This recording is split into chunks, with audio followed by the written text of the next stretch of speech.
Good evening, everyone. Today is Friday, so February 7.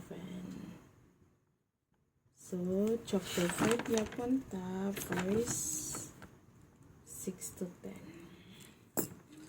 Okay, 6 to 10. 6. Blessed are those who hunger and thirst for righteousness, for they shall be satisfied. Blessed are the merciful, for they shall receive mercy.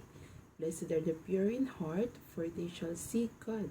Blessed are the peacemakers, for they shall be called sons of God.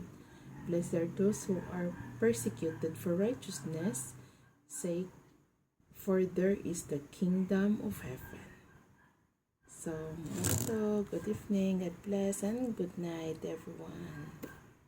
Tomorrow again. Bye.